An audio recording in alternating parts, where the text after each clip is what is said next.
Итак, ребят, кто уже с нами, отпишитесь, пожалуйста, по качеству звука и видео. Всем добрый вечер.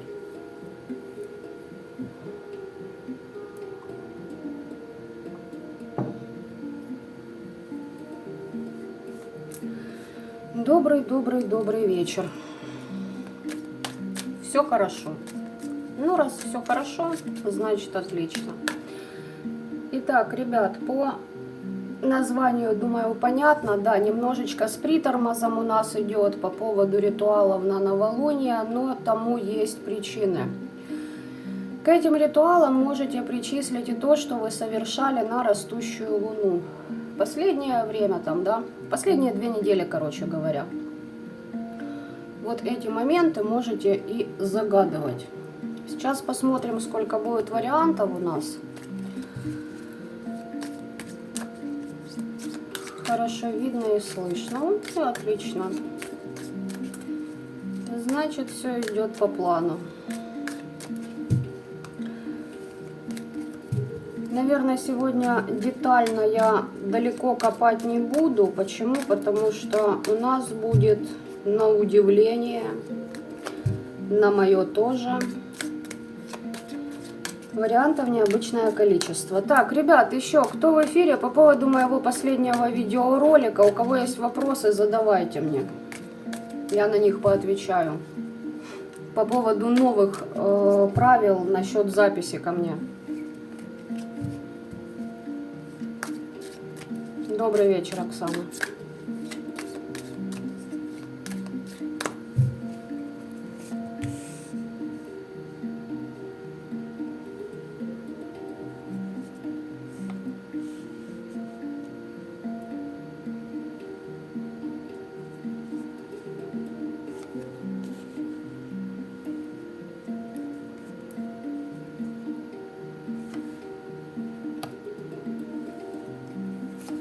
Пять вариантов.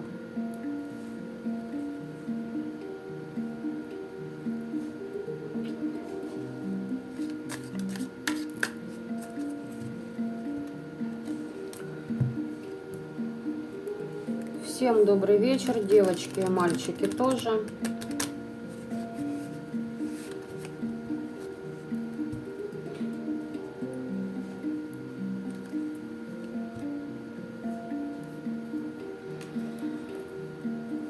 Несколько необычный расклад сегодня хочу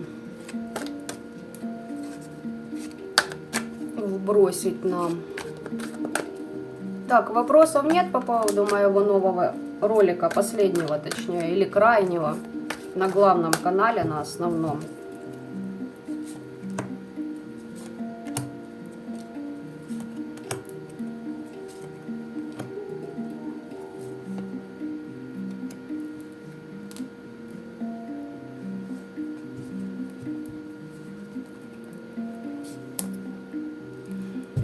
Да ладно, так-то и так.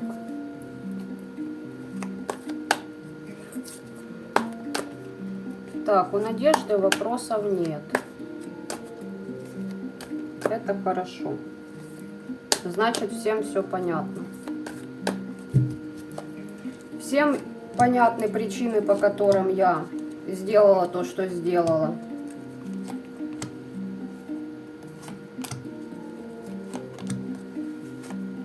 Потому как мне нужно контролировать свое время. И скажу вам честно, ребят, мне не просто в сутках не хватает часов, мне не хватает в году 365 дней. И сами понимаете, что если есть человек, который готов меняться, готов что-то менять в своей жизни, я лучше на него потрачу свое время, чем на тех людей, которые не ценят ни свое, ни мое время. В своих уроках, когда я тратила время на ненужных людей, я уже прошла. С меня достаточно.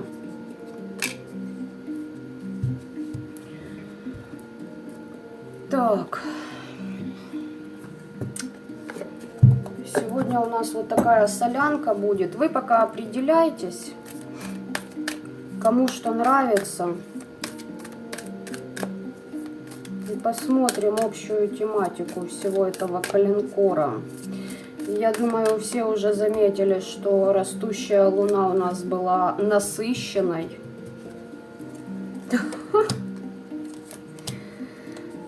По деяниям определенных субстанций. И, девочки, некоторые из них уже вчера трудились и работали. Они же подготовительные моменты перед полнолунием делают. Так что некоторые из вас уже могли ощутить некоторый дискомфорт. Давайте я так скажу.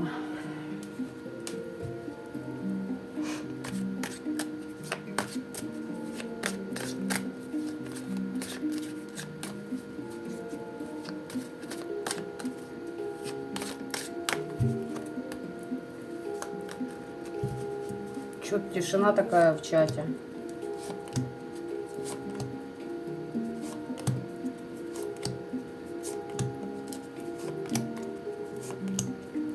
Всем стало страшно, что ли, после моего последнего ролика?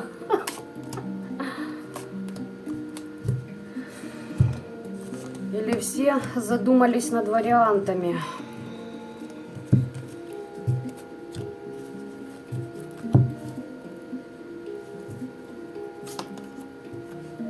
Ориентир хочу, чтобы вы брали именно по вот этому оракулу теней.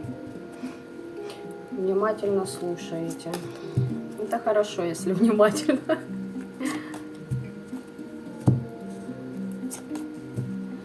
Итак, ребят, даю вам еще некоторое время.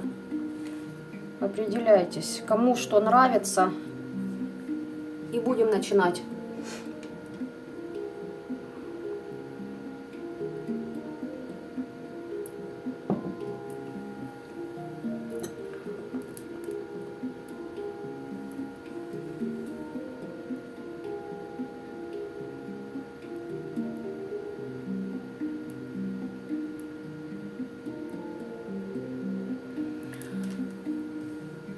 Надежда, не страшно. Это хорошо и правильно, что не страшно. Страшного ничего абсолютно нет. Я по факту все проговорила. Буду идти по порядку. Вам тут не совсем их видно, но я их в любом случае трогать не буду и ничего подтасовывать тоже слишком это затратно по времени. Итак, первый вариант.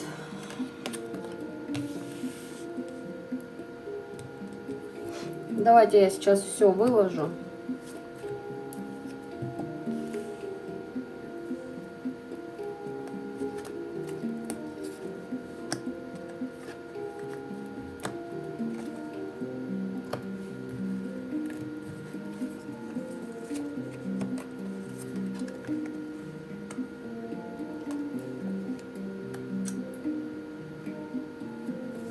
Так, как прошли ваши ритуалы?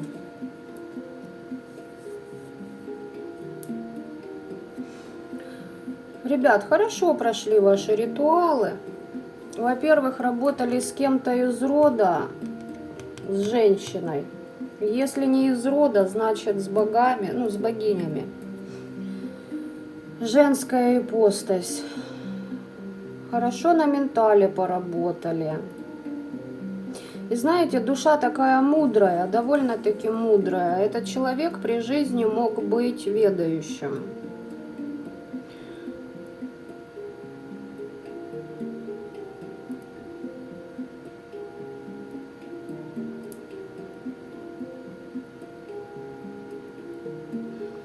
Очень интересно мне посмотреть. Она сняла какие-то разделения в вашей жизни.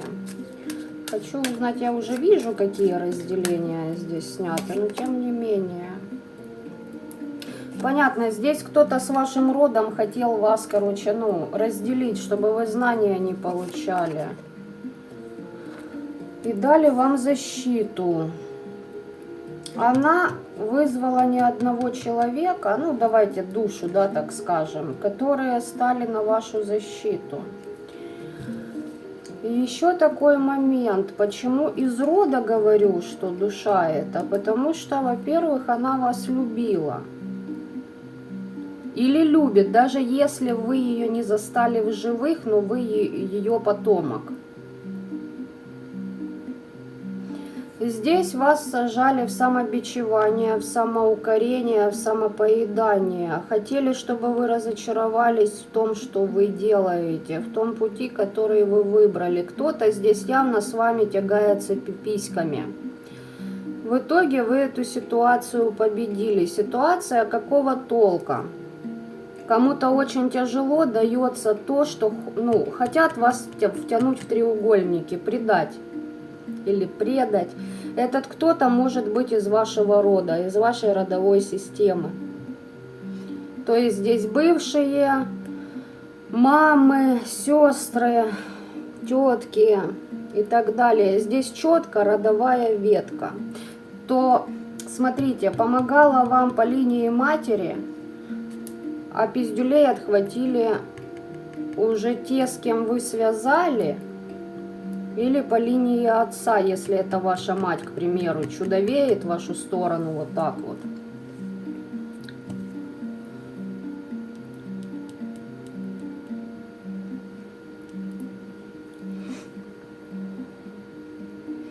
Здесь с вас слетели оморочки. И вы пошли в новую жизнь, в новые трансформации. По вашему недоброжелателю характеристика идет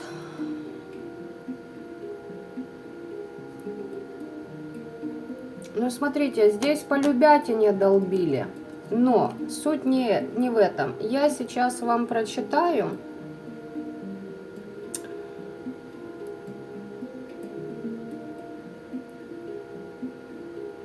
Очень странно как-то получается.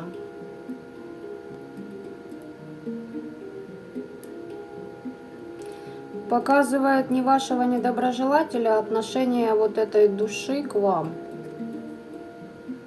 с кем вы работали.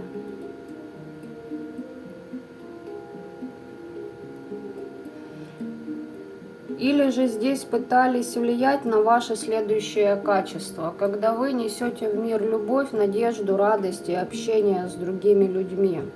То есть на вашу сердечную чакру были влияния. Вот именно этот аспект был почищен. У кого до этого было все хорошо, то есть вы знаете, что вы не пробиты,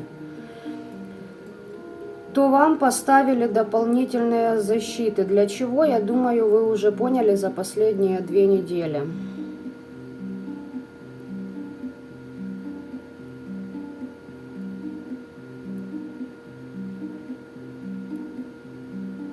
Здесь у многих из вас идет развитие высокого плана, которое не допускает остановок. То есть вы все время должны находиться в непрерывном подъеме энергетическом. И каждую неудачу вы должны воспринимать как источник вдохновения. Ибо каждое нападение в вашу сторону дает вам шанс подняться на 1, а то и больше ступеней. Соответственно, развязать кармические узлы и повысить свои вибрации.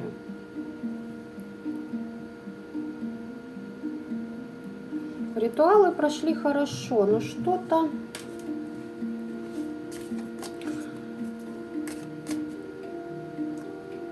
короче говоря, здесь больше аспект, вот знаете, о вас говорят. О вас. Не о том, что, ладно, то, что делалось, оно снято. Все, ваша родовая система вам помогла.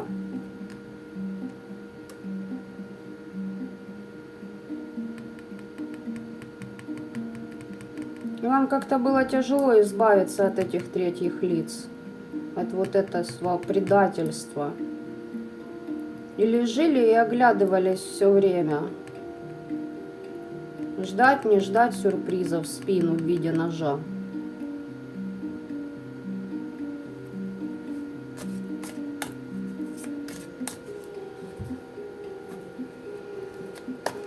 Хочется мне по вашему недоброжелателю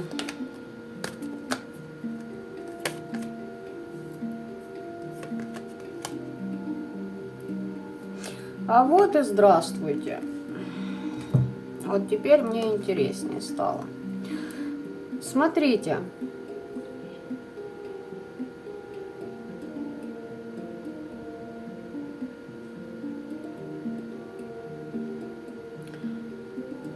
Духовное развитие вашего недоброжелателя. Он мнит себя великим философом. Но воззрения его непрерывно подтверждаются практикой, в кавычках. Этот человек недалек, зациклен на одной-двух идеях, наиболее ему близких. А главное, чтобы эти идеи были удобны для поддержания внутреннего убеждения в своей несомненной правоте. И тут выпадает 9 кубков. Здесь чепушила, которая, если это бывший, надо ваш ресурс. И дурью мается. Если же это кто-то из родни, здесь с помощью любовной магии, любыми способами воздействовать на вашу психику, чтобы вы наконец-то приняли их предложение. Какое это будет? Элементарно впустить в дом, подсыпать, подлить и какую-то дрянь сделать. Как пример. Просто встретиться и какую-то хрень вам подложить. То есть там уже без вариантов. Главное, чтобы вы повелись на какое-то предложение со стороны. Так что вот так вот по первому варианту, ребят. Оксана, скажите, пожалуйста, почему вам смешно? Мне тоже хочется посмеяться. Добрый вечер, Асгард. Какой вариант идет? Вам уже ответили первый, да. На какой попали, такой и ваш, как показывает практика. Итак, поэтому мне все понятно и ясно. Теперь я хочу посмотреть по вашему недоброжелателю, что получил персонаж.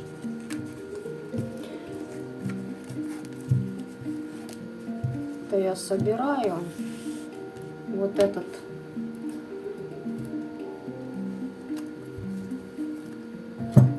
Красавец. Или красавица, не суть важно.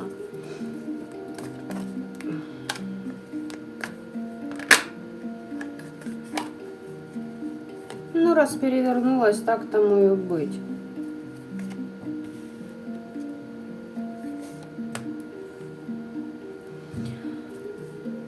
Без комментариев, кто знает Таро и эту колоду.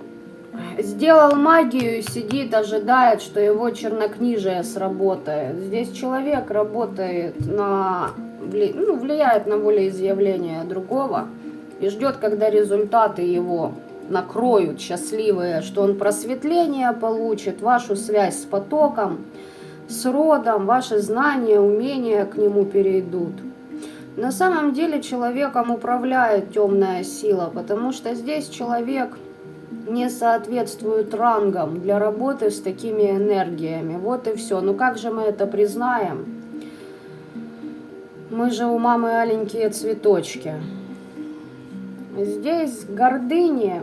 Понимаете, здесь, судя по тому, что я сказала, вот это духовное развитие на данный момент этого персонажа. Понимаете, человек считает себя тем, кем он не является и никогда не являлся. Потому что признать, насколько он ничтожен, это равносильно тому, что, признать вообще, признать для всех, что, я грязь.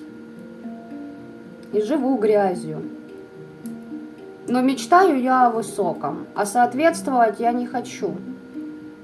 Причем самое смешное, знаете, это то, что вот эти люди, могут взять, но они прекрасно знают, что придется расплатиться за то, что они сделали. Вместо того, чтобы хотя бы тормознуть,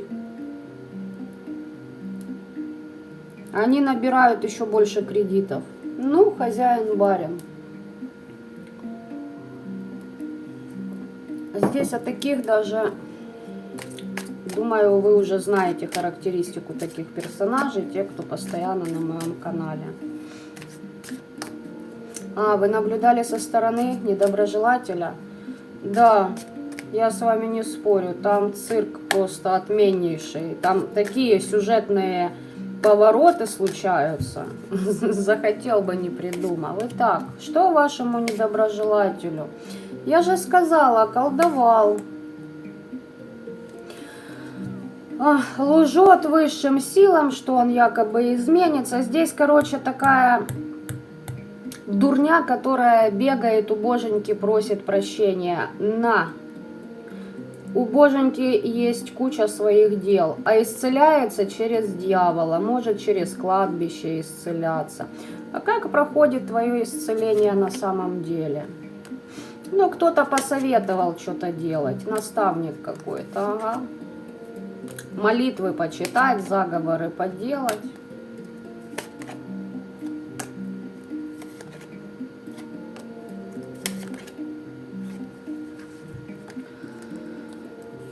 Ой, понимаете, и сказать, вот высшие силы человеку намекали, слушай, ты подумай, делать или не делать. А потом подумаю, я сейчас сделаю, а потом я сейчас прибухну, сделаю на пьяную дурную башку, а потом я решу уже, что делать с тем, что я сделал. Такое впечатление здесь от этого персонажа. Его предупреждали, что мы тебя ставим на выбор. Человека воля поломана. Просто поломана воля. Так и все же, как там твое исцеление? На кладбище, да. Эмоционалку свою перекрывал. Думает, наверное, человек, что... Смотрите, если это бывший-бывшая, думает, что привораживаете его, ее. А вообще человек отказывается принимать свои эмоции и чувства и хочет их заблокировать. Так такие вещи ты не заблокируешь, дружище.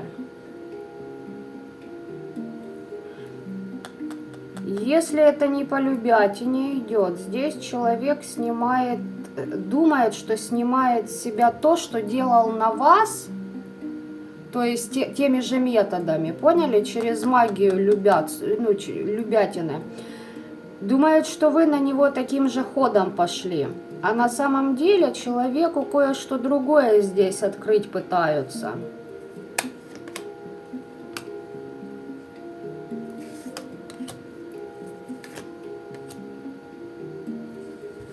Еще говорит, исцелите меня, и бабла хочу.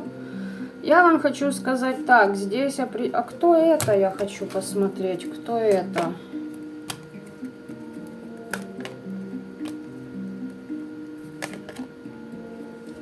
Так, если он обращался к хозяину или к хозяйке кладбища, здесь эти силы ему еще куча всего... сюрпризов поднакидали для того, чтобы человек еще больше сидел в своих оморочках. Знаете, здесь какое положение? Определенные силы смотрят на человека и говорят, слушай, ты тут просишь, но делать ты ни хрена по факту не хочешь менять.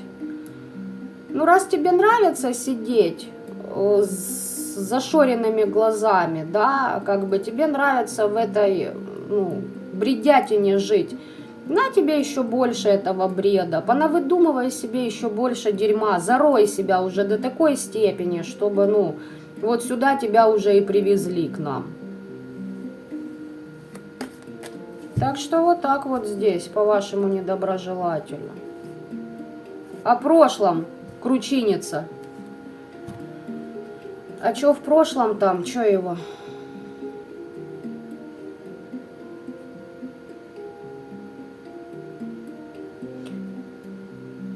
О том, что подвешенное отношение по сердечной чакре, то есть эмоции и чувства были, но это все было подвешено, там была куча манипуляций, на кого-то четко колдовали, так основательно.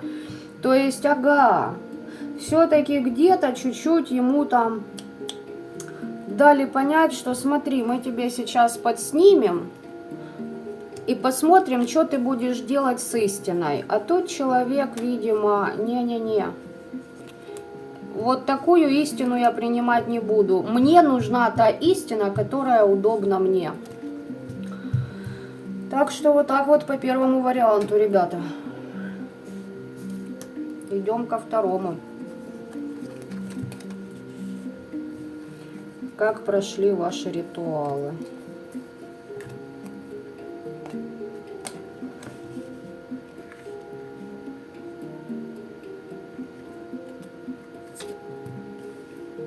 Опа!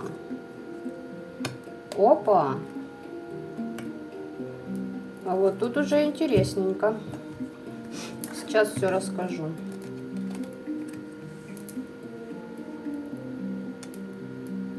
О, как!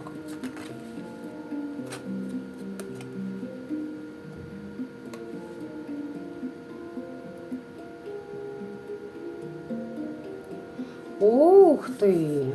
Ребятки! Значит так. Работали вы с теми энергиями, либо на том месте, где вам было что-то, либо кто-то знаком. То есть, ну, новизны особой как бы нет. Может, случайно, знаете, попали именно туда, куда вы должны были попасть. Вот вас прям привели куда-то. И знаете, вы здесь попросили помощи у... Вы поняли кого? И попросили помощи у энергии, давайте так скажу, кто-то мог на кладбище работать, да, кто с ипостасями богов, кто с душами, кто с духами. Не хочу в это сейчас углубляться я. Значит, энергия императора. Человек, либо душа при жизни был в статусе, был в определенной системе. И система-то не всегда была... Не всегда по кодексу жила и работала. Но этот человек отправил, ну не человек, вот эта энергия, с которой вы работали, она, кстати, хорошо к вам на связь вышла. И даст вам информацию определенную. Она отправила определенные силы. Что это означает?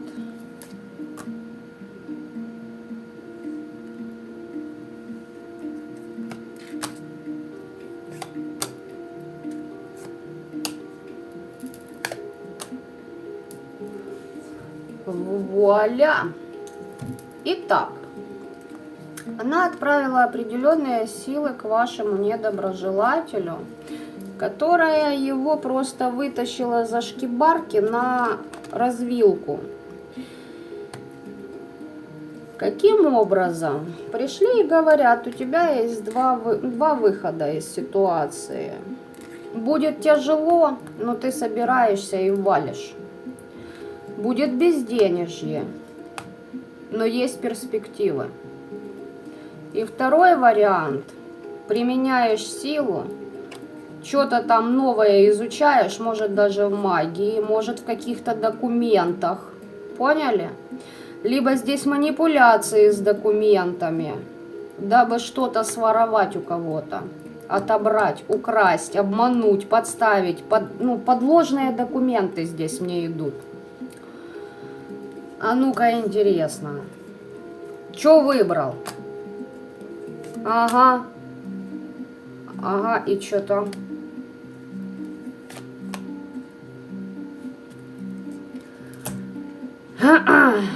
Говорит, не хочу без денег сидеть, фак вам.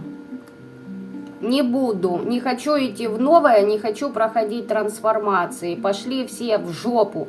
Буду красть, воровать, делать поддельные документы, потому что хочу покончить с прошлым. Но я вам хочу сказать, что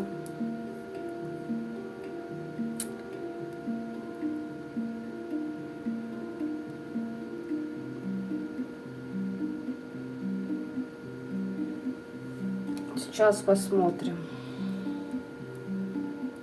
Те начинания, на которые надеется ваш недоброжелатель, они не сбудутся.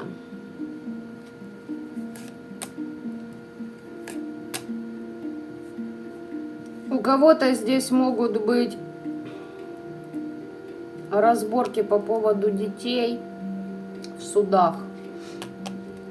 Без толку. А зачем ему этот ребенок? Планы какие-то. Какие планы? Ребенок как залог того, что он может подцепиться к вам, к вашему ресурсу, к вашим знаниям, к тому, что вы ведаете и знаете. Ребенок лишь средство. Прибивайте эту гниду. Прибивайте и дальше.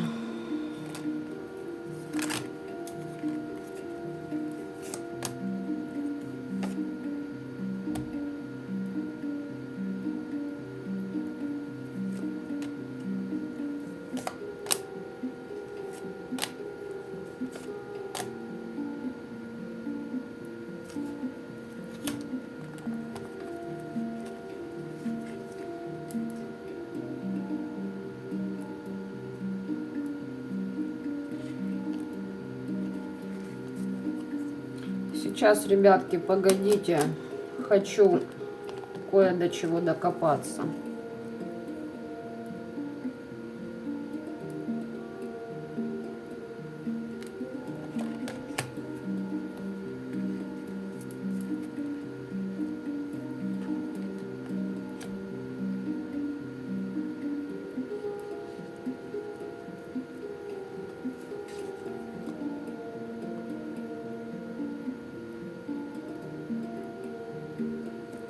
Ладно, это я сделаю отдельный расклад. Здесь очень много чего показывают. Пока не буду раскрывать всех, так сказать,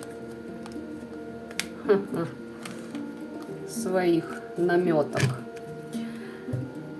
Потому что пока что не нужно определенным товарищам этого слышать.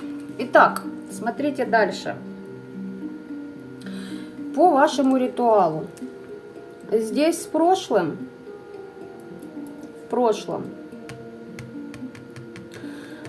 человек как будто бы подключал мертвый мир для того, чтобы все люди, как знаете, видели в вас белую ворону. Много сплетен могло быть, много лжи, манипуляций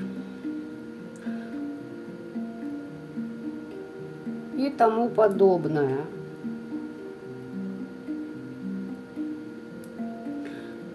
Кто снимал со своего недоброжелателя защиту, получилось.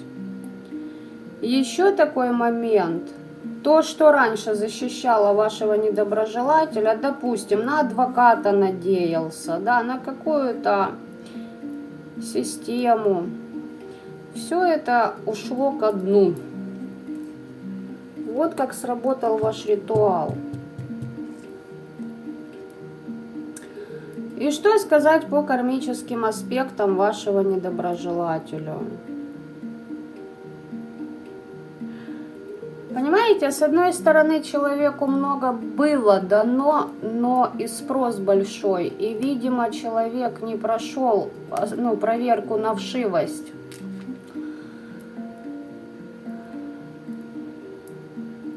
Понимаете, вот эти все тайные знания и различного рода вероучения ему следовало бы просеивать сквозь сито здравого скептицизма.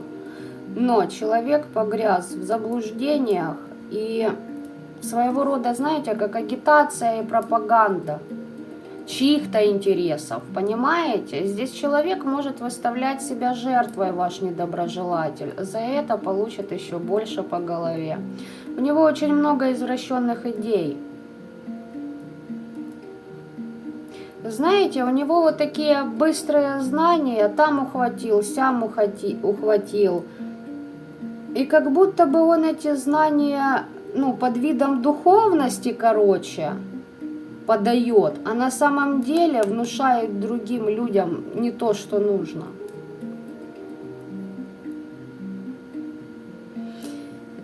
Я так предполагаю, по вот этим аспектам человек вот этот поворот уже просрал, не туда повернул. Давайте посмотрим, Еще что по нему, по вашему недоброжелателю? Здесь четко и явно его показали. Там знаете, ребят, в чем я разбиралась? Я даже не знаю, я вряд ли такой даже расклад теперь уже понимаю, что сниму. Я там рассматривала, знаете, какой аспект? Возможно, у вашего недоброжелателя... давайте на примере тех же там бывших. Но этот человек лезет в ваше пространство, понимаете? Я делаю на примере бывших, говорю, а вы смотрите по своей ситуации. Там у человека, возможно, были отношения, невозможно, они были, сейчас люди что-то делят. Ну, короче, две помойки сошлись, выяснили, что они, короче, по-своему тягаются пиписьками. Дело дошло до судов или до разбирательств какого-то такого толка интересного. И получается, есть манипуляции ребенком. И я просто уточняла, его ли это ребенок на самом деле. И я хочу сказать, что ваш недоброжелатель там манипулирует этим ребенком. Если у вас есть, ну, ребенок ваш общий, схема та же. Ребенок — средство манипуляции, ни больше, ни меньше. То есть там скотство высшего ранга. Срано на детей, срано на все. Буду делать магию, сдохнет мой ребенок, не мой, посрать вообще. Главное аж получить свое. Здесь других критериев у человека в башке даже не выстреливает. Здесь знаете, какой самообман? Если, допустим, это ваш бывший, он хочет на двух стульях, там типа пока разбираюсь, пока выясняю всю эту хуйню, ой, извините, ну вы поняли, еще и вас притянуть, поняли, как запасной аэродром. И получается, что там есть вариант, что если вот та баба, которая возле него делала еще что-то на вас, сейчас я вам объясню схему. Вот он жил, использовал ее, а ей врал, что у него с вами отношения, либо связь, либо, допустим, тут я чисто король продавленного дивана, но всегда могу свалить, у меня есть семья. Хотя вы, допустим, не общаетесь со своим бывшим, секунду. Кому-то не нравится то, что я говорю, значит, говорить нужно. И вот она ревнует, она ему привороты херячит, он привороты херячит вам. Понимаете?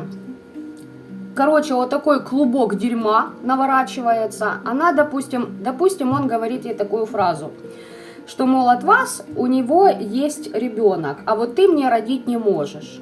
Вот она пошла, сходила налево, сделала ему ребенка, как вариант. Может даже это его ребенок быть, допустим. Но при этом эта баба делала насмерть вашему ребенку. Почему? Потому что здесь четко карты показывают, что есть вариант, что она его потеряет. Возможно, даже на последних сроках беременности. То есть просто так люди не теряют детей, поверьте мне. Надо было знатно нахуевертить, чтобы потерять ребенка своего. Вот особенно вот, ну, в период в такой. Хотя не факт.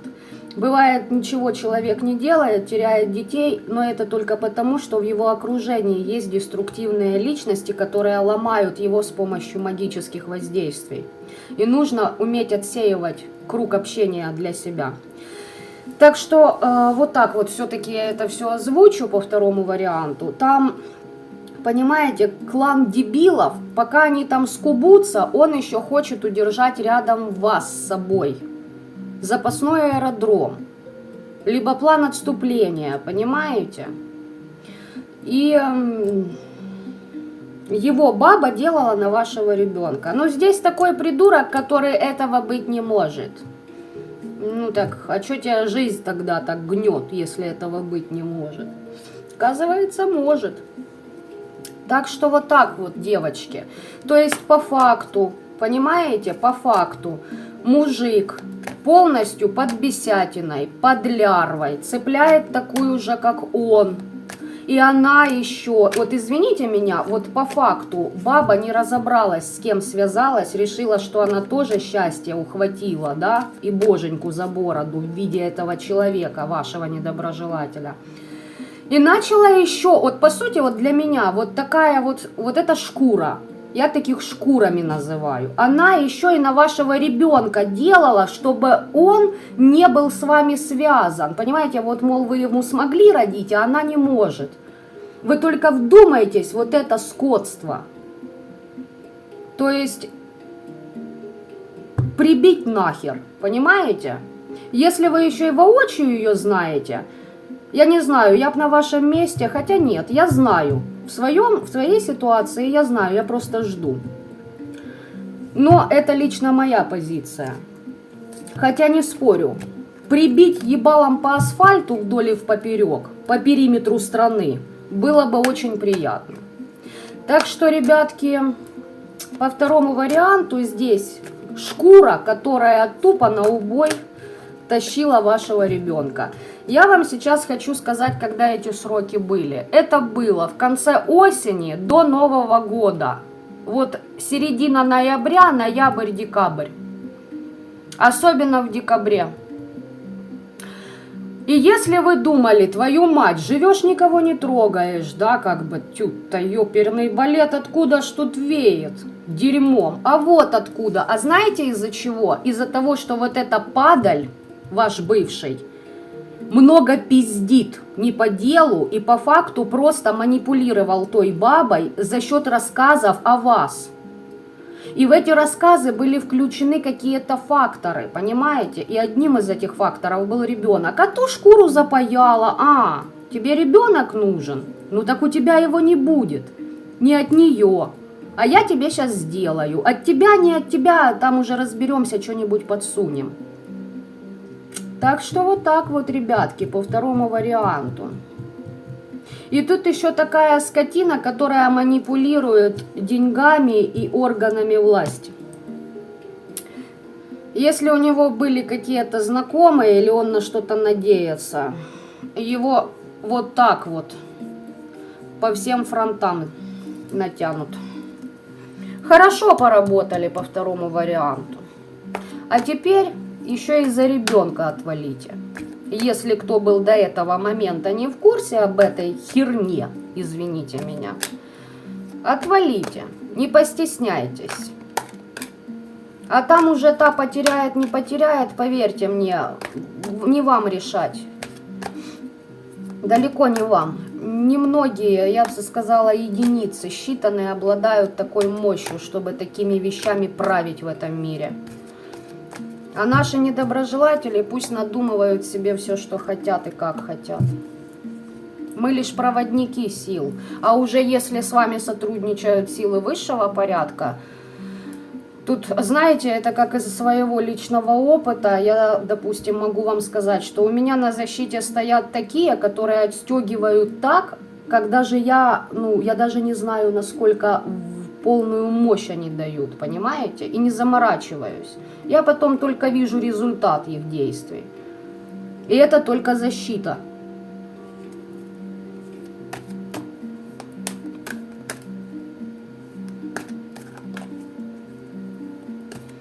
Наталья, значит, вам надо было и это услышать. Но видите, как тут вывернуло? Вы обратились к определенному вот духу, понимаете, к определенной энергии, которая там расставит все точки над «и».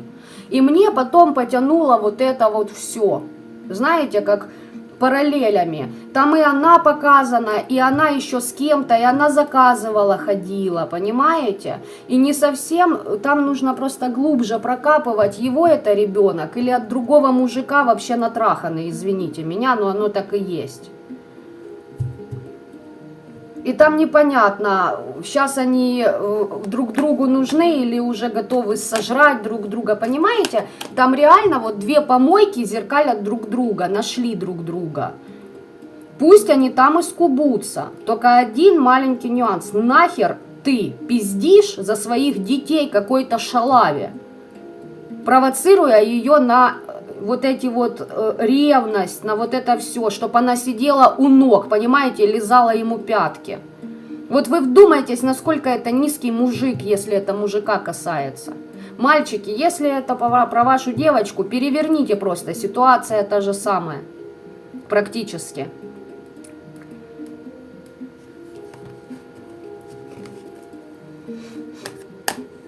Оксана, они не по одному сценарию, они просто пони бегает по кругу, только новый виток с новыми осложняющими этапами для преодоления. Итак, давайте все-таки еще дополнительно посмотрим по этому варианту. А на каких я тут картах смотрела сейчас, секунду. Что же вашему недоброжелателю? Фу, какая там гадость, ребята, вообще гниль. В работу ушел. Трудиться. Грустить уже времени нет. Видимо, пришло время что-то поднимать жопу и реально решать какие-то проблемы. Но есть вариант, что он просто обратился к кому-то за работой магической. Хочет от чего-то избавиться. Может, от этой бабы, может, от каких-то влияний хочет избавиться.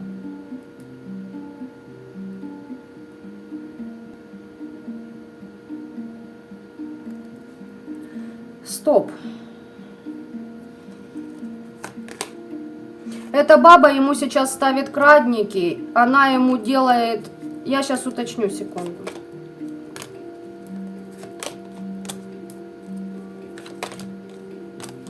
Она его по менталу пробивает очень хорошо.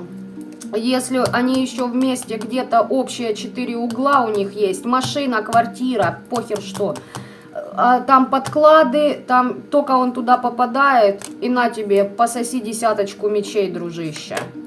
Разбитое сердечко. А он, видать, придурок, думает, что это вы ему делаете. Понимаете?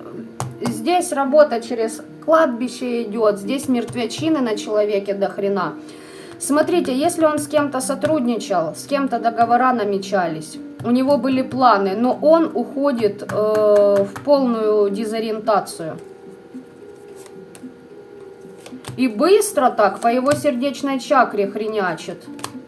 По справедливости, кстати, может что-то с писюшкой быть, не стоит. Может, писюшка там заболела неизлечимой болезнью, если совсем все плохо. А если неплохо, ну, излечимой. Здесь все начинания, как у мужчины, перекрыты напрочь. По поводу денег, по поводу его планов, что-то он там надолго планировал, может, кредит на что-то взял, на какое-то жилье, допустим, или еще на что-то, на свое какое-то дело. Ни хрена этого не будет. У человека там нормально его прополощат. Ну и пусть полощат, раз до такой степени скатился ублюдочный. Блядь, это вообще у меня слов нет от того, что я вижу. Понимаете? У меня просто, блядь, нет слов. Извините за мой гребаный французский, но это какой надо быть низкой падалью, блядь, чтобы провоцировать шкуру, которую ты там гнешь, блядь, вдоль и впоперек, на вот эту сраную ревность, блядь. С помощью своих детей. Пиздец, блядь. Сам, сука, в треугольниках, наверное, с рогами ходит.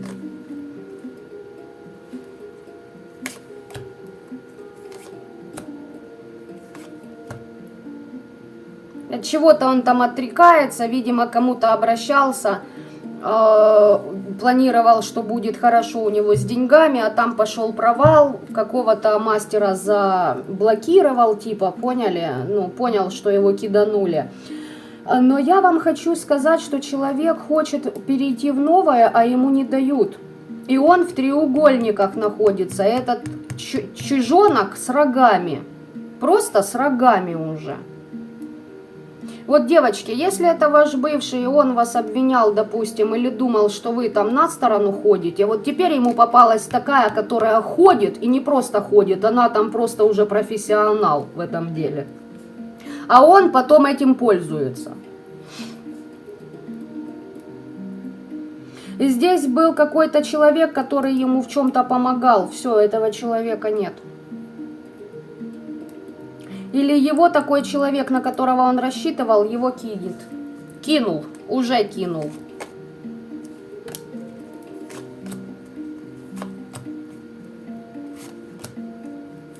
Да, здесь кто-то был, на кого он рассчитывал.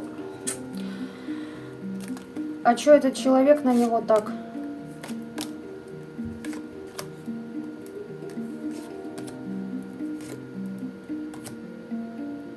Этот человек в нем разочаровался. Видимо, ваш недоброжелатель, ну, пиздит, что дышит, понимаете, и просто допизделся. И по всем фронтам теперь он между молотом и наковальней. И работа, деньги, здоровье, абсолютно все. Ну вот пусть так и живет. Всю оставшуюся свою жизнь. Раз скотина такое за детей пиздеть, извините меня. Сука, ненавижу, блядь, таких ебланов. Фу, почитаю пока ваши комментарии.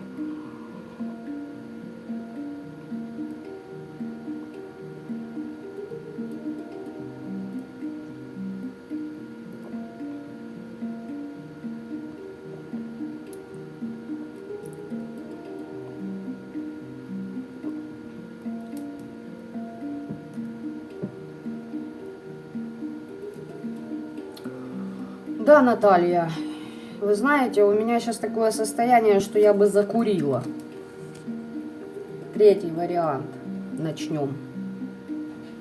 Фу, я же говорю, столько мерзости по второму варианту. Это вообще, это до какой степени ты конченая, блядь. Вы понимаете, потому что человека внутри нет, все. Если вы еще там кого-то жалеете, сомневаетесь, вот так и сидите и смотрите на то, как ваши дети чахнут, пока эта мразь, блядь, качает и ресурсы ребенка, блядь. Знает он там, не знает, верит, не верит, все они знают и верят, бегают, заказывают, суки. Пидорас. Вот так вот. Я высказалась. Третий вариант.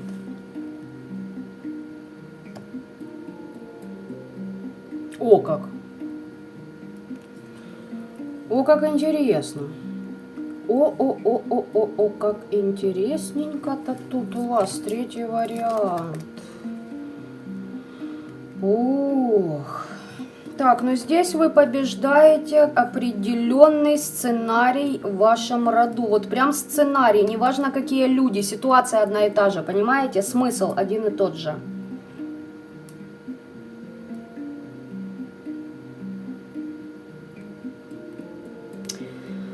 Я не скажу, что ритуал прошел плохо, но есть моменты, где нужно доработать себя. Знаете почему? Я сейчас вам объясню. Вы сняли очень большой пласт родовой кармы.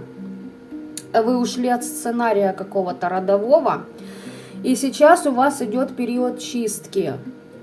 Понимаете? Когда разрушается старое, и могут быть проблемы с сердцем, проблемы с эмпатией, с эмоциями, можете поныть, поорать. У кого-то реально сердце может болеть. И здесь смотрите, какой вопрос. Здесь связано с любовью, да. Девочки, для кого-то и мальчики, здесь может быть ваш партнер, где были треугольники. Но мне больше показывает другой аспект. Здесь могут быть хорошие друзья, либо подруги. Здесь 3 человека. А вы в этом, ну, вы третий. И вот это все разрушается за счет того, что повысились ваши вибрации. У вас с 4-й чакрой все отлично, вы любить искренне можете. И здесь как будто бы вы провели ритуал, и духи, предки вашего рода, они как будто вышли и подсветили вам, если это ваши знакомые, как они на самом деле к вам относятся. Вы могли там дружить несколько лет. Может быть, это вообще семья, то есть реально ваша семья, ваша родня. Может, вы в семье состоите, и как бы радостно все и хорошо у вас было, а получается, что по факту вы, знаете, как овца среди волков, и они вас раздирают. Вот эта ситуация выяснилась. Почему? Потому что вы здесь реально искренне к людям относились, любили, заботились от души, понимаете?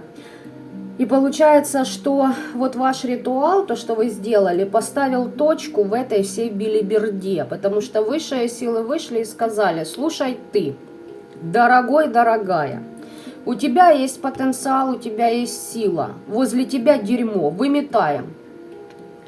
Понимаете? И здесь как бы ваша удача Вот эти люди вашу удачу перекрывали. Они как только увидели, что вы повышаете свои вибрации, начали творить дерьмо в вашу сторону. Какое дерьмо? У каждого по-разному.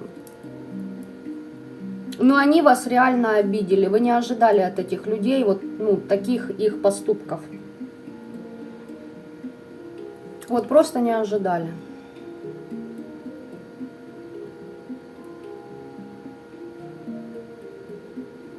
И знаете, что это за люди? Вот смотрите, они замкнуты в сетях лишь собственных представлений о магии, о жизни, о дружбе, понимаете? То есть они не могут экспериментировать. Эти люди не принимают многогранность этого мира. Вот.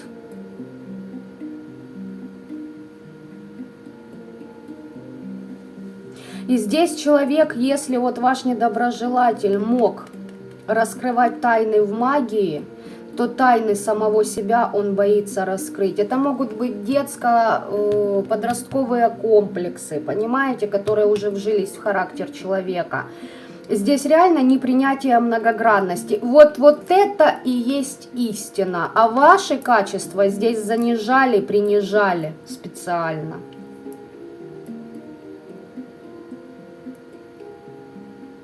Вот так-то. Эти люди как будто все время вас хотели... Вот понимаете, вы нормально к ним относитесь, а они как будто с вами соревнуются, пиписьками меряются. Вот этому пришел конец. Все, и здесь вам, да, вам по сердцу долбанули. Но, видимо, только так вы начали понимать, что возле вас просто шакалье. Вот и все.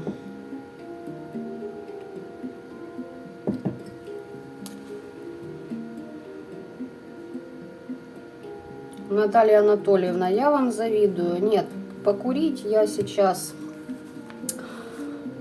пока нет. Я на дальнейшее продумаю, как это все можно сочетать с раскладами. Когда я веду личную консультацию, я курю. Там я себе не отказываю ни в чем.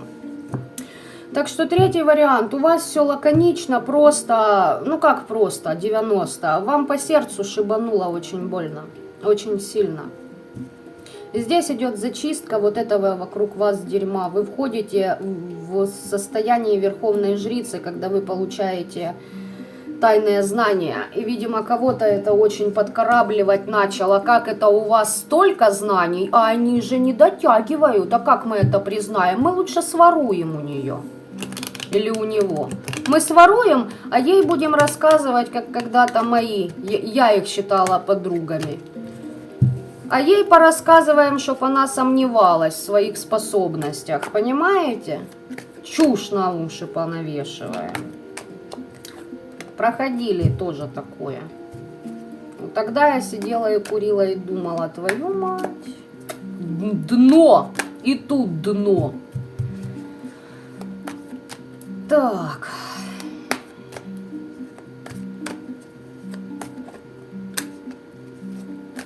Давайте посмотрим, что по вашим недоброжелателям, что у них там. Остановка всего, стагнация.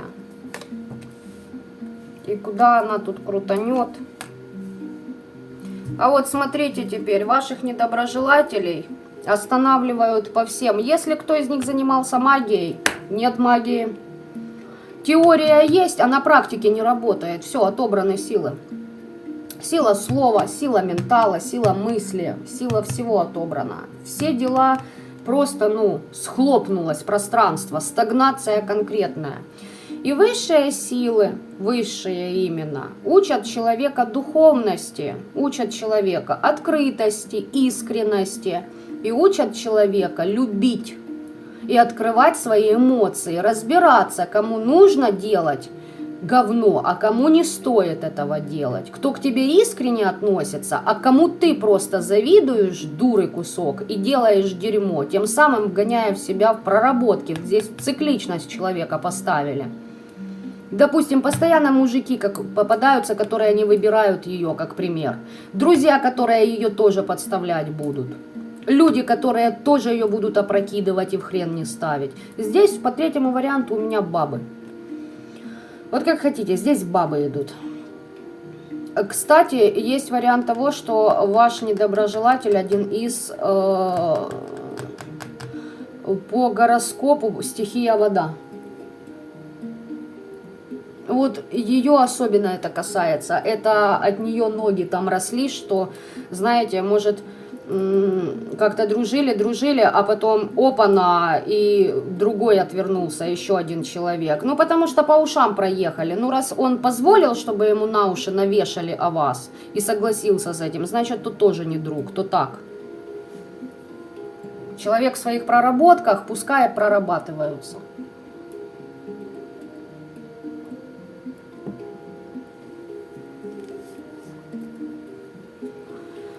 Да, делают. Оксана, на них посмотришь, они все только насмерти делают.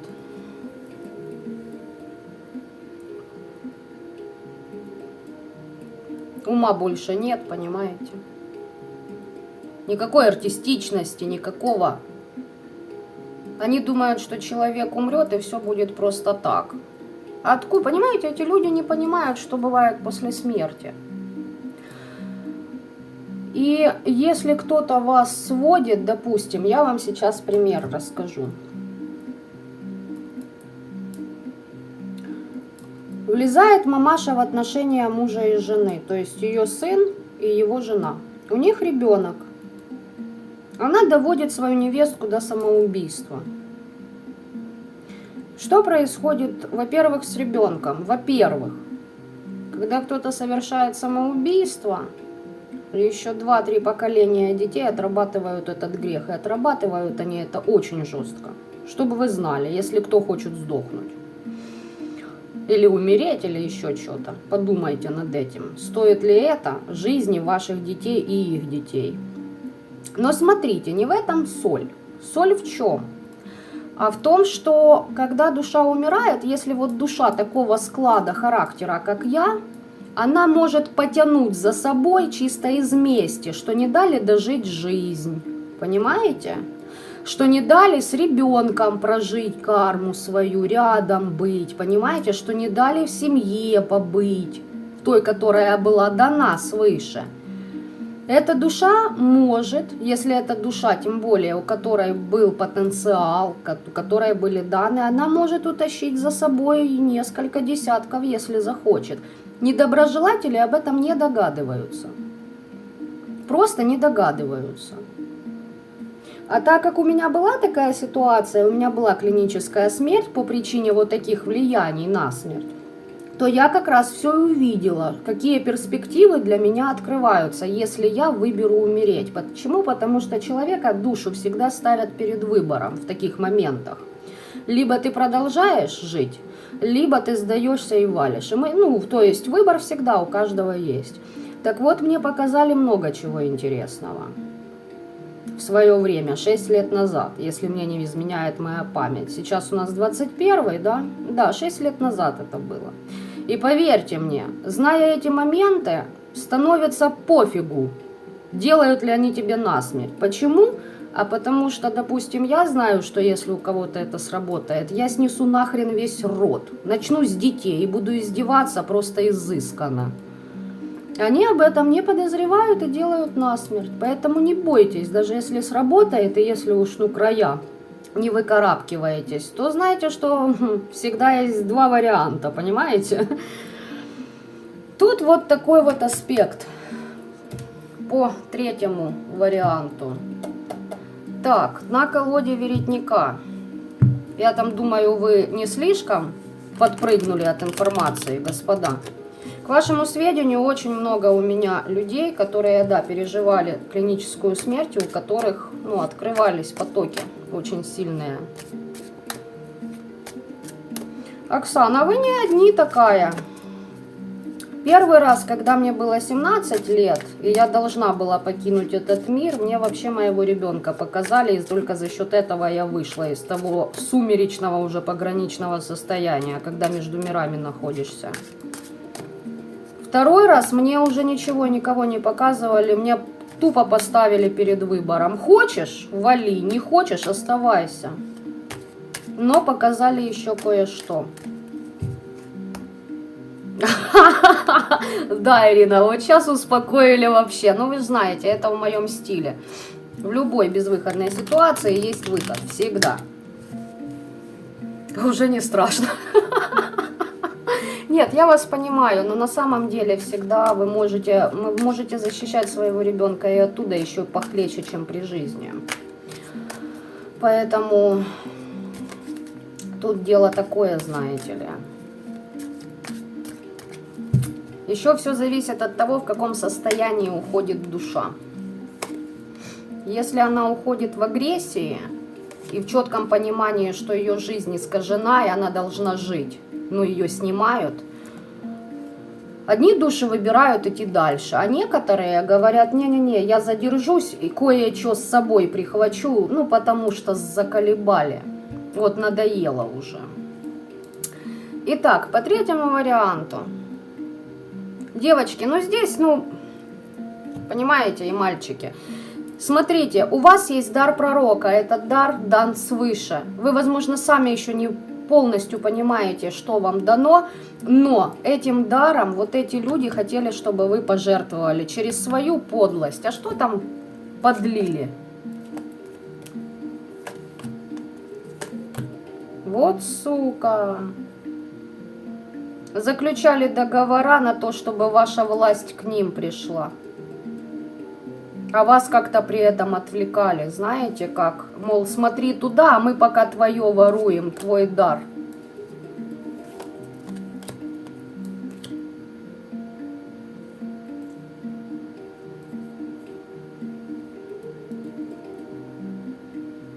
На кого-то здесь прям приворотными методами действовали, чтобы вашу волю подавить, ваш разум затуманить. И знаете, что мне хочется сказать? Вот такое впечатление, что вы своих недоброжелателей как бы простили за то, что они раньше делали вам. И в этот момент они начали падать. Вот просто падать. Понимаете? Все, что они делали против вас, развернулось против них. Не знаю, поняли они это или не поняли, девочки и мальчики, но вот такое вот по третьему варианту. Фу, четвертый вариант. Кто там на четвертый? На пятый вариант, ребята, я не знаю, вы, возможно, там уснули уже. Хотя, я думаю, вряд ли, тут не скучно. Здесь вы что-то сочетали, чего-то вы боялись, но все-таки пошли на сотрудничество по четвертому варианту. Или выбирали это или то, стоит, не стоит.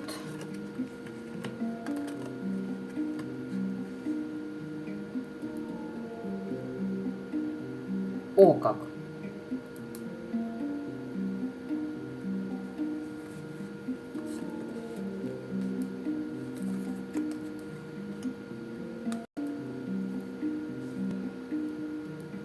Вообще за ваш ритуал информации 0. Показывают суть.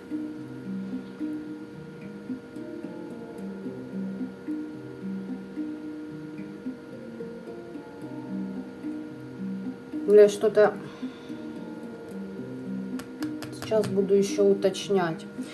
Во-первых, это мужчина. Мужчина, который при жизни, если это душа чья-то, допустим, вы там сотрудничали, да, на погосте, то здесь человек, который сумел обойти систему, сумел быть быть не таким, как все, среди всех, понимаете? И этот человек направил определенные энергии на ваших, прям четко про ваших недоброжелателей сразу мне показывают.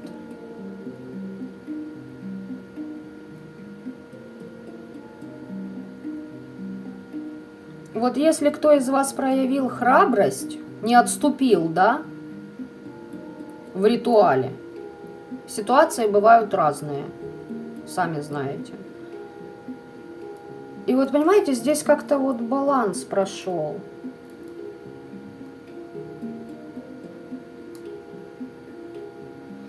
Только я не могу...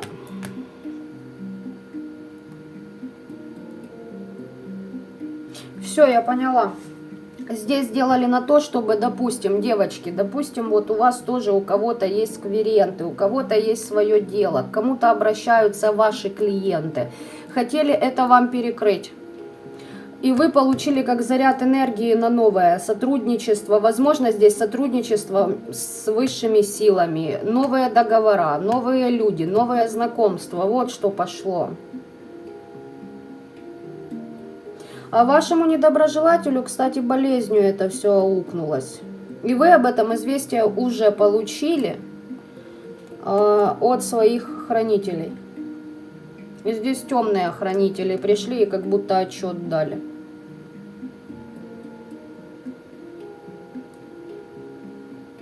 И понимаете, я бы не сказала, что вы слишком готовились к ритуалу. Вот вы просто... Опа! И оно прям, ну, сработало нежданно вот так вот в вашу пользу, да, и вот так жестко. Я не знаю, короче так, если вы просто по наитию нашли определенную могилу на погосте и работали с ней, я вам хочу сказать, может это вообще безымянная могила, но это мужчина, мужская энергия. Ребята, учтите, отправляет обраты, песня. Сразу же в болезнь, только хрена себе скосила недоброжелателя. Кто-то в бухло, у кого-то по сердцу. Прям слег человек, понимаете? Слег. И вам дали об этом знать, что ему плохо. Может, приснился там и, допустим, знаете, пытался там вам рассказать какую-то белиберду, как ему плохо.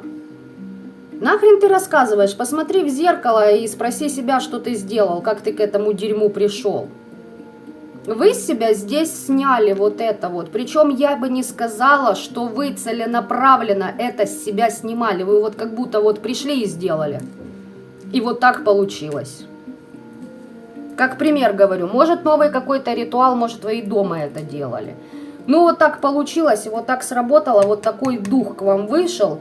И здесь прям перекрывали вам сотрудничество с другими людьми, ребят. Прям вот вообще, понимаете, чтобы вот никто не обращался, никто к вам не шел, никто вас не замечал, чтобы никто вас не находил, никому вы не помогали, ни с кем не сотрудничали, ни с кем не дружили, сидели в заперти. И чтобы, понимаете, но здесь люди, видать, хапануть большего решили. Не просто, чтобы у вас пробой по деньгам был, но еще, чтобы вы...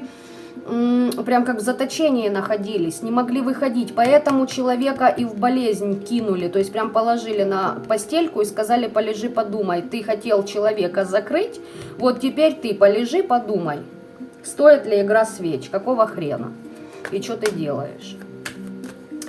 Вот так вот по четвертому варианту, ребят, здесь. Вот что здесь. Уточню все-таки, хотелось мне. Ну да, здесь рыцарь кубков, здесь тоже может быть бывший, или же, знаете, человек, который такой, на уши навешаю с 3 короба, а сам не соответствую, не умею, не знаю. Ой, он сейчас в 9 мечей, не спит, мается. Кошмары мучают, все вот те вот души и духи, которых призывал, клюют в голову. И чувствую, заклюют. Потому что здесь, знаете, как я вам скажу по 4-му варианту, вот вам и страх внушали. Вот понимаете, здесь человек со остервенением это все делал. А почему остервенение? Большая зависть к тому, как к вам люди прислушиваются. Возможно, вы кому-то помогаете хорошо, да. Любыми методами, девочки и мальчики. Вообще не важно, кем вы работаете, чем вы занимаетесь. Вы помогаете другим, советам, понимаете, тем, что просто рядом. Может, вы волонтером работаете, я не знаю. Но смысл, я думаю, вы уловили, да?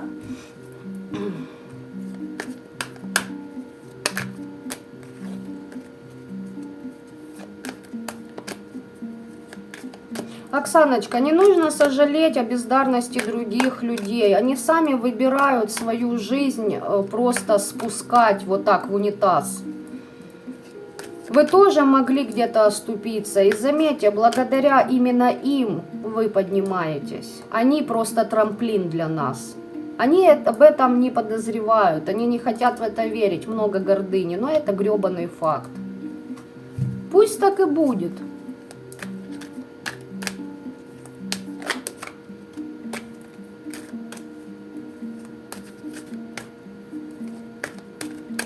Слезы это тоже хорошо. Очищаетесь. Так, смотрим по 4-му варианту, что вашим недоброжелателям. В семье будет пробой.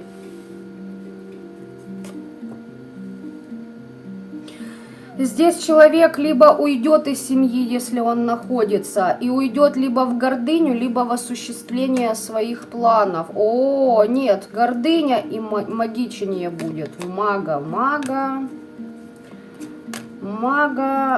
бумага туалетная. Мага, туалетная бумага. Вот такие вот магуи. Понимаете, наши недоброжелатели? Вот это тут, конечно, чертяка. Хитрозадая. Знаете, такой попажу подошел, значит, к миру мертвых и говорит: что я не понял, что вы не делаете, что я хочу, что за херня, я же тут солнце маг, у меня планы. Понимаете, вот я вам прям реально вот передала интонацию этого быдла. И у него прям, знаете как, я не знаю, как вам это объяснить. Значит так, сейчас говорю на примере. Приходите вы, допустим, я, это ваш недоброжелатель. Прихожу я к самому дьяволу и говорю: так, слушай ты. Да, ты меня слышишь, я в курсе. Значит, на тебе вот что-нибудь, вот как косточку кинул такое. Помоги мне. Давай. Понимаете? Вот, ну реально, ну, блядь, алло, что с вашим недоброжелателем? Он что там, двинулся, блядь, вообще? Тут такое впечатление, что он как будто бы слишком оборзел от того, что у него есть реальная поддержка с мира мертвых. Вот. Вот что здесь. Нового хочу, силы для борьбы хочу.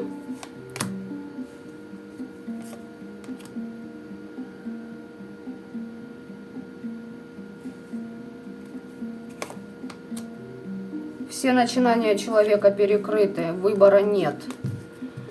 А ну-ка, подождите, ребята. У меня пошло кое-что.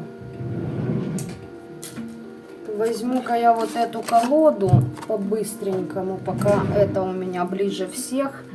У меня пошел сонастрой кое с кем, да? Кого я тут называла. Потому что сейчас мы посмотрим, а что он хочет сказать по поводу вашего недоброжелателя.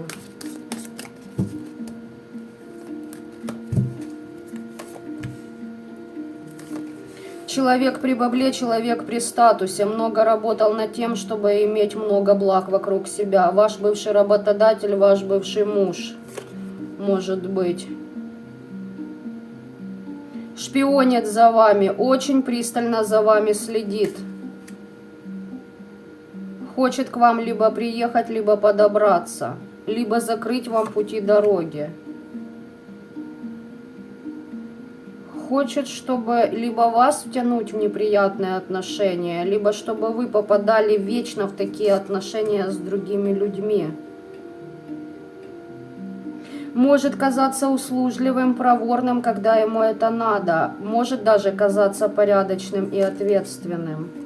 Но все это лишь для того, чтобы получить колесо фортуны и птицу удачи в свою сторону и перетянуть возможность общения людей. Короче, если вы руководитель или что-то вот около того, когда к вам обращаются люди, хочет, чтобы не к вам, а к нему они шли. Да, плоды, радость, удачу, все хочет под себя, все под себя. Хочет, чтобы власть, закон росли. С помощью убеждения, манипуляции НЛП крадников. много чего скрывает, магией владеет от и до.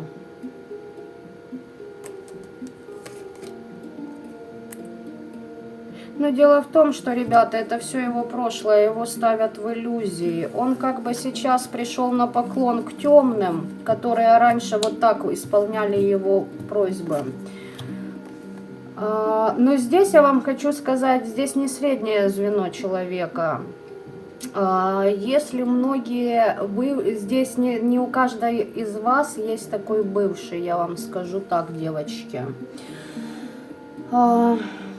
Здесь куда кто посерьезней. Вот реально здесь посерьезнее персонаж. То есть здесь, знаете, здесь есть стержень. Хитрожопый, наглый, скот. Но у него есть стержень. Поняли? Он очень хитро все делает и обставляет.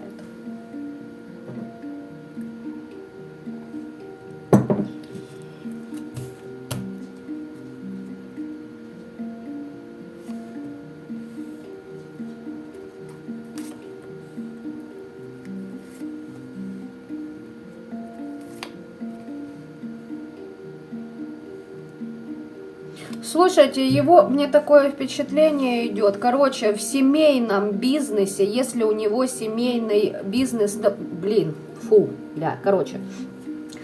была стабильная семья, семьи нет, жена уходит, дом делим. Если общий бизнес, бизнес делим.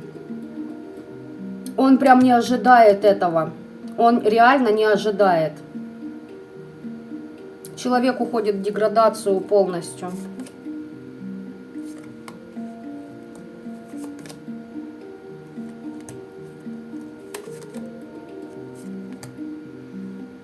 Он на что-то рассчитывал, а по факту наткнется только на обманутые собственные ожидания. У него дело, начало какое-то было, либо что-то новое планировал, с кем-то договора заключал. Все пойдет по... Ну, вы поняли почему, да? По одному месту. И вы знаете, что вот эти потери, которые он несет, ведут в определенное состояние страха. Его прям как начнут через страх пожирать темные. Вот так вот. По-своему будет им отрабатывать.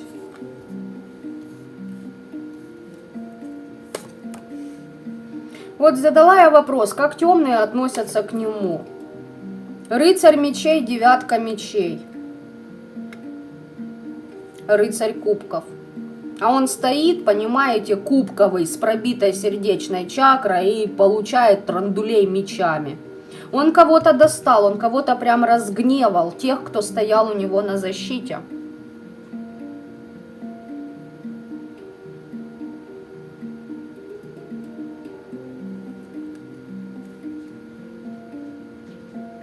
Они ему помогали раньше продвигаться вперед. Получать поощрение от жизни и судьбы.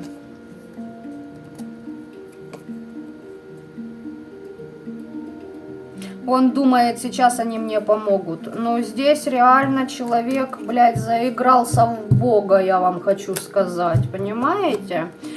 Даже тем, кому дано от рождения, вот представлены прям темные высшего ранга. Если человек не справляется со своими амбициями, характером, они, дают та-та-та.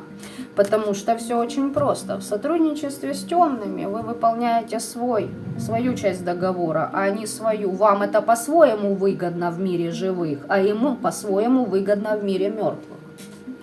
И когда договора нарушаются, не соблюдаются правила Вселенной, ребята, да?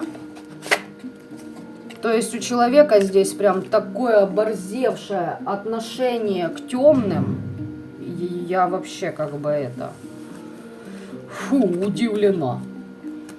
Ну, понимаете, здесь неуважение. Оно, видимо, привыкло, что они рядом с ним. Они все равно решат, он как-то обойдет, либо их привяжет. А нет. Понимаете, если использовать темных определенного ранга и борзеть, они что же, ну, создания, я вам хочу сказать, у них есть эмоции, у некоторых, те, которые высокого плана уже идут. У них есть эмоции, их есть разум, есть чувства, чтобы вы понимали. Есть желание. И я вам хочу сказать, что они могут позвать папу. А папа церемониться ни с кем не будет. Папа придет и за своих деток просто разорвет. Я думаю, мои аллегории вам были понятны. Уважайте тех, с кем вы сотрудничаете. В конце концов, почитайте Веды, как нужно реально почитать богов, силы.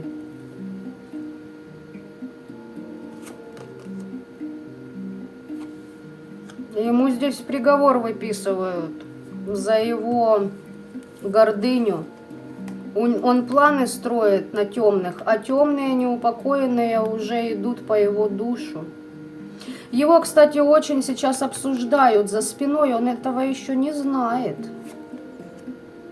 Его к покаянию ведут за то, что он манипулировал. До хрена перебрал. Человек просто перебрал ресурс от того, что ему не принадлежит. Несоблюдение договоров, понимаете, и просто борзота. Вот извините меня, ну, вот я хочу сказать так, его темные помощники очень его любят. Вот такое вот терпеть с учетом их умений. Но, видимо, там по-своему они завязаны, понимаете. Они сейчас урок за уроком накидают, если ваш недоброжелатель не тормознет, там они позовут папку. Скажут, бе-бе-бе, он нас обидел. Отвяжи нас от него. И все.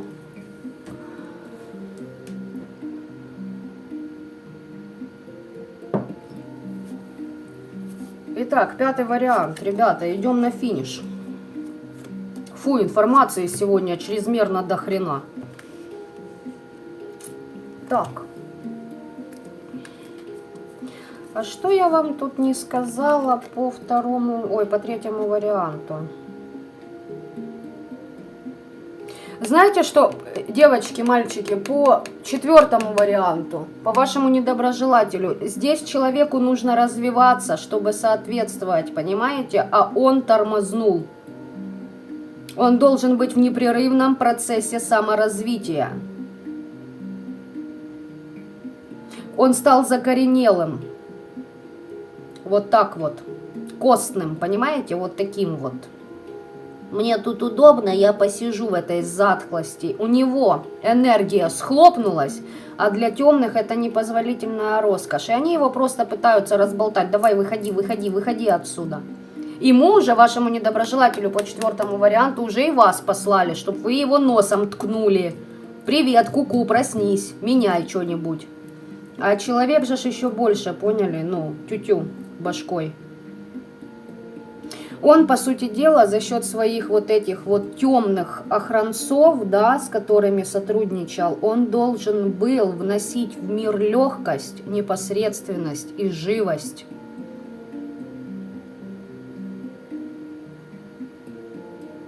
Знаете, что он мог делать, этот человек, ваш недоброжелатель?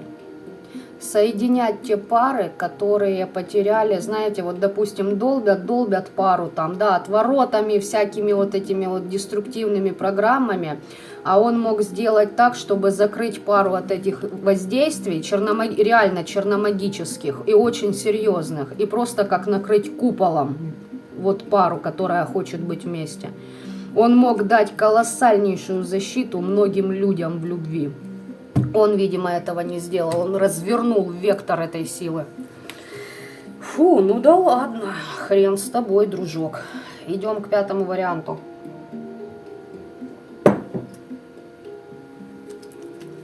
А не идем.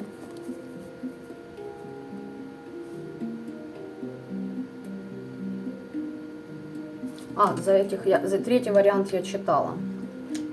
Так. Идем к вам, ребята. Пятый вариант. Пятый вариант. Так.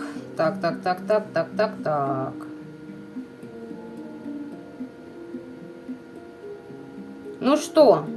Кто открывал себе пути дороги, а? Открыли, мать. Ё. Открыли хорошо, ребят. Через время получите результаты. Высшие силы, боги, с кем сотрудничали, либо ваши предки рода, либо кто-то как-то, неважно. Весь мир вам даст об этом знать через время. Через время ждите, ждите, ждите. Немножечко подождите, дайте запуститься этому. Так, кто работал со свечами, хорошо. Но здесь я вам хочу сказать, не в свечах-то и дело. Вы здесь как открылись новым энергиям. Кто-то из вас куда-то явно поехал, либо, ну, вот именно ездили вы. И вы там прям как подняли вибрации. Чакры хорошо прокачали. Здесь инерция. Кто на самолете летал, на поездах ездил, на машинах там к 200-ке приближался по скорости. Вот вы были в тех энергиях. Ладно. Больше 150, кто ехал, вы были в этих энергиях. Все, вы как трансформировались. Либо что-то рядом с вами на больших скоростях проезжало. Здесь прям хорошо. Так, по вашему недоброжелателю.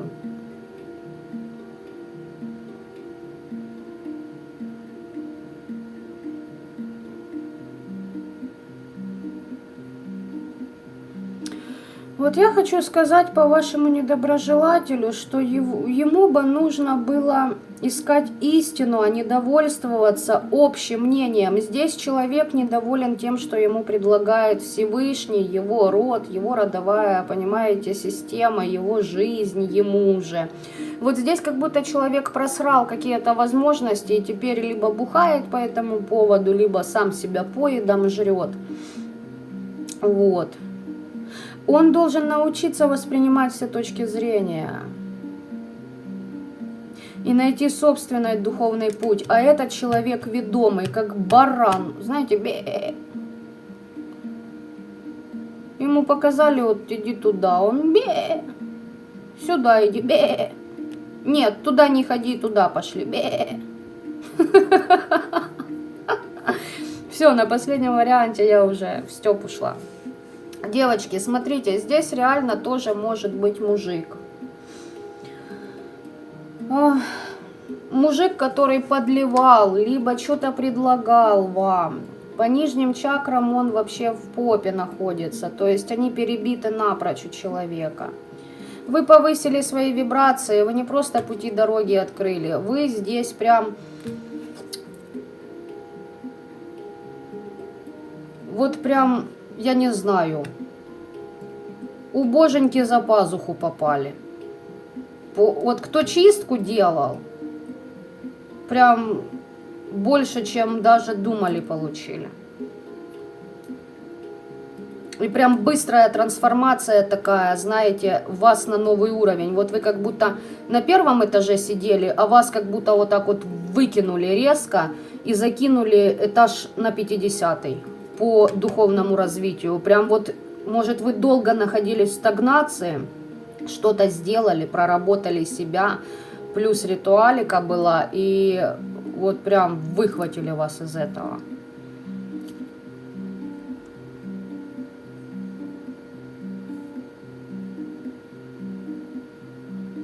Ребят, для кого-то идет еще информация, кто-то из вас вышел из-под влияния эгрегора. Все. Дальше не развиваю эту тему, кто в теме, тот в курсе. Не привлекаем внимание вот этой деструктивщины сейчас к себе. Вот кто-то что-то вам предлагал, а вы говорите,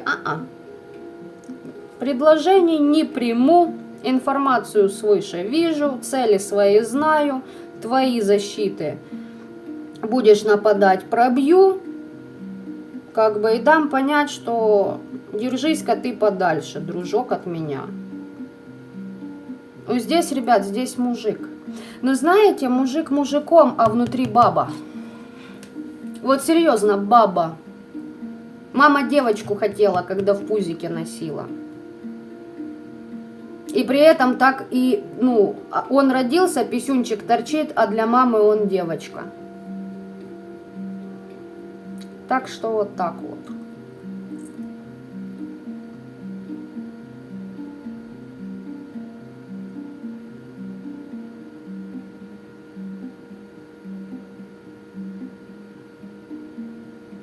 Если мальчики, то у вас, знаете, такое нытичка.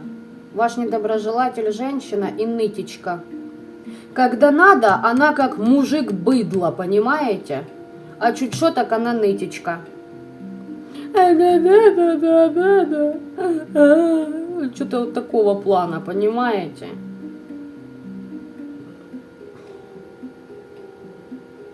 Тоже овца. Куда ткнут, туда и ведет. Она ведомая. Но у вас вот так вот по 5-му варианту, ребят. Сейчас посмотрим, что по вашему недоброжелателю тут. Опа-на, здравствуйте. В работе что-то. В работе что-то. Смотрите, перекрывали вам пути дороги. Не хотели. Знаете здесь что? Человек, возможно, знал, что вы должны быть либо знамениты, либо как-то почитаемы в обществе. Неважно, у вас в интернете это, либо вы в офисе, либо у вас своя контора, компания. И человек такой, перетяну-ка я это все себе. А чё бы нет? Я же нытичка и бе. Мне такого не дадут высшие силы. Я спизжу. Вот серьезно. И что теперь? Здравствуйте, да? Все, накрыло. Проблемы в семье, в доме с недвижимостью могут быть. Здесь какая-то женщина дает пропиздона вашей вот этой вот клюшке. Ну, девочки и мальчики, смотрите, если это мужик, как я сказала, это баба внутри. Вот я так и называю, ну, баба. Все, хай буде баба. Вот здесь реально работа перекрыта. И какая-то женщина, если это мужик, вот реально, как продолжение 2-му варианту, знаете, или начало вот этого всего. Прям как война с этой бабой в доме идет. Если ваша, ну, реально женщина недоброжелательница, здесь на нее тоже баба, может, на ее работе, на нее нападает, прям, знаете, агрессивно так, мол, слышь ты, алло, ты овца, ты бе. А ну-ка, кто здесь насрал, знаете, как котенка в саке носом. Тут нормально так навалили вы. Что вы там делали? Хорошо, по социуму вдолбила человека. Потому что так или иначе, дома или не дома, но это либо на работе вот эта ситуация, да, либо в семье человек просто в социуме начинает подсвечиваться как кусок говна. И все начинают видеть, что оно из себя представляет, что оно сцикливое или еще что-то. Слушайте, ребята, воровали ваши дары судьбы. Реально воровали.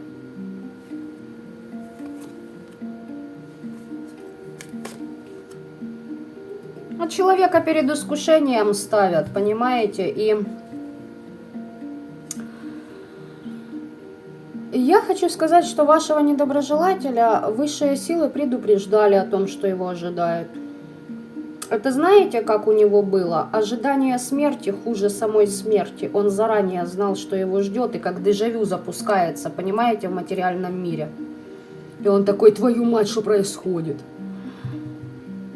Ваш недоброжелатель в свое время выбрал определенный путь в своей жизни, и теперь он стал заложником этого пути.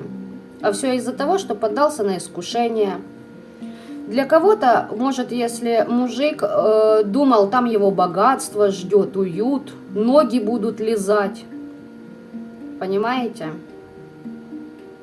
Или напередок мужик слабый, ну такой, шалашовка.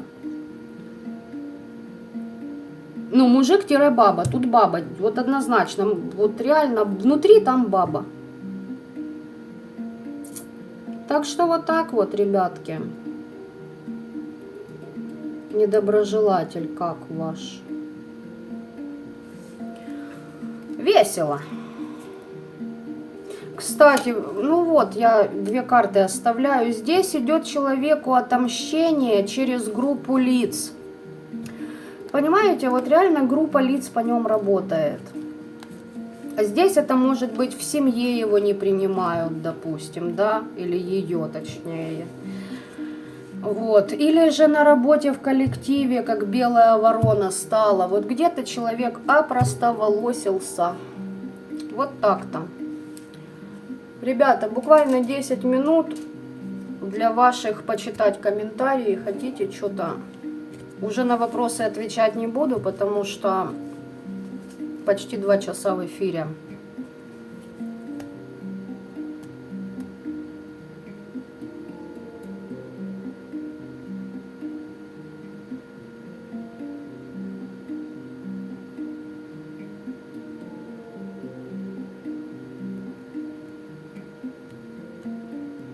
Да, реально, вот люди, которые берут чужое, я знаю, в кредит набрался много.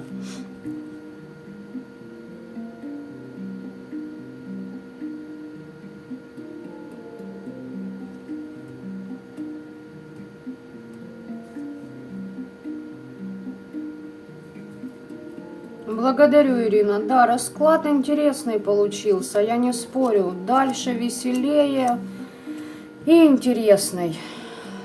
Поток идет, и интересная информация, и много чего открывается. И по второму варианту я вам скажу, меня уже отпустила, но ее, понимаете, я в шоке. Не люблю я такое видеть, вот. Я не скажу, что я святая, ребят. Я проживала те периоды в своей молодости, когда, скажу честно, я ненавидела детей. Потому что я тоже жила в свое рыло, понимаете? Я тоже начинала с самых низов по вибрациям. Меня учили по-своему. Было разное, но после того, как у тебя появляются твои дети, когда они между жизнью и смертью находятся, особенно, у тебя много какие приоритеты в башке становятся, знаете, как по пазам все встало. И ты начинаешь включаться в реальность. А тут, конечно, понимаете, у человека ни стоп-кранов, ни понимания, понимаете, манипулировать детьми, это вообще, чтобы какая-то там шкура тебе просто сосала почаще. Это просто жесть. И делала то, что тебе удобно. И понимаете, девочки, вот смотрите, давайте так, я не в обиду. Никому не хочу обидеть, но я вас прошу, господа, уважайте себя. И прежде чем сойтись с мужиком, понимаете, проверьте его подноготную. Может, он там в лярвах в бесятине погряз, а вы тут его спасать решили. И вот смотрите, по второму варианту. Вот она делала на вас отвороты там, да, чтобы вы с ним не увиделись, чтобы он к вам не хотел и тому подобное. А была бы она не шкурой и не тупорылой, а мудрой женщиной, она бы нашла вас и сказала: слушай, тут такая херня, а правда, неправда. Да я бы на месте вот в такой ситуации, я бы ей еще помогла ему, блядь, вставить по полной, я не могу, копье в жопу. Понимаете, только за его пиздеж. Она бы поняла, кто он есть. И я бы душу отвела. Чисто поржать, как он плясать на копье на этом будет. Но нет, мы поверили. Он же избранный. По второму варианту там мужик, который делает вид, что он, вот этот мужик из, какого варианта, уже забыла, ребят, из 4-го вот этот вот. Поняли, да, что с темным. Но он не дотягивает. Вот реально не дотягивает. Он хочет, чтобы о нем так думали. Вот и все. Фу. Второй вариант. Поэтому, девочки, уважайте себя, как я еще раз хочу вам сказать. Уважайте себя и проработанного мужчину, который закрыл вопросы с прошлым. Закрыл их достойно, понимаете, который не тягается с женщиной пиписьками, пытаясь что-то доказать, который понял, в чем дело, на самом, вот, понимаете, сел и разобрался в себе, в своей жизни, любыми методами, понимаете, любыми способами. Он вот такой белиберды не будет даже о бывшей, он никогда о бывшей не скажет никакого дерьма, тем более о ребенке. И тем более не станет манипулировать. Такие люди не бросают детей. Знаете, абы вот посидит, пусть ребенок голодный, ты ко мне прибежишь, в ноги поклон отобьешь. понимаете? Такого не делают мужчины, такое делают девки, внутри девки, понимаете? Такое делают сосунки недолюбленные или перелюбленные своими мамками. Это люди, у которых нет стержня, нет, я не знаю, да до хрена чего в них нет, понимаете? Просто, ну вот нет. Выбили, вытравили. Либо просто мало пиздюлей выгребал во дворе в детстве, понимаете, за свой пиздеж. Всякое может быть. Как говорится, индивидуально все. Так что как-то вот так. Или много отгребал и хочет над другими доминировать.